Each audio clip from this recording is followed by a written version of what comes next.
ఒక తండ్రికట ముగ్గురు కొడుకులట. ఆ ముగ్గురు కొడుకుల్లో ఇద్దరు కొడుకులకి పిల్లలు పుట్టారట. వాళ్ళు ఫలించారు. వాళ్ళ కుటుంబం చాలా సంతోషంగా హ్యాపీగా పిల్లల్ని కన్నారు, హ్యాపీగా ఉన్నారు. కానీ ఆ ముగ్గురు కొడుకుల్లో ఒక కొడుకుకేమో పిల్లలు లేరు.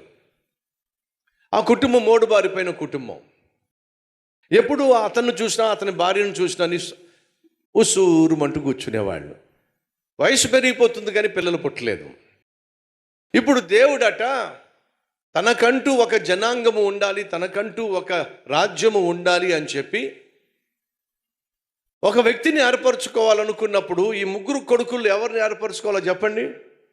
పిల్ల జల్లా కలిగిన ఫలించిన ఫలభరితమైనటువంటి కొడుకులిద్దరిలో ఒకరిని ఏర్పరచుకోవాలి. కానీ దేవుడు ఎవరిని ఏర్పరచుకున్నాడో తెలుసా? ఆ ముగ్గురు కొడుకుల్లో బహుగా ఫలించిన ఇద్దరిని కాదండి, అసలు ఫలమే లేకుండా మోడు బారిపోయిన అబ్రహామునే దేవుడు ఏర్పరచుకున్నాడు. అబ్రహాముకు పిల్లలు లేరు. తనకంటూ ఒక జనాంగం ఉండాలి, తనకంటూ ఒక రాజ్యం ఉండాలి అని దేవుడు ఆశిస్తున్నప్పుడు పిల్లలు కలిగినటువంటి కుటుంబాన్ని కదా ఏర్పరచుకోవాల్సింది. ఏర్పరచుకోవాలా? మరి పిల్లలు లేనటువంటి గొడ్రాలు అనబడుతున్న ఇల్లాలు ఏ ఇంట్లో ఉందో ఆ ఇల్లాల్ని ఏర్పరచుకున్నాడు. పిల్లలు లేక ఉసూరుమంటూ నిరాశతో ఉన్న ఆ భర్తనే ఏర్పరచుకున్నాడు. ఏమర్థమవుతుంది మీకు?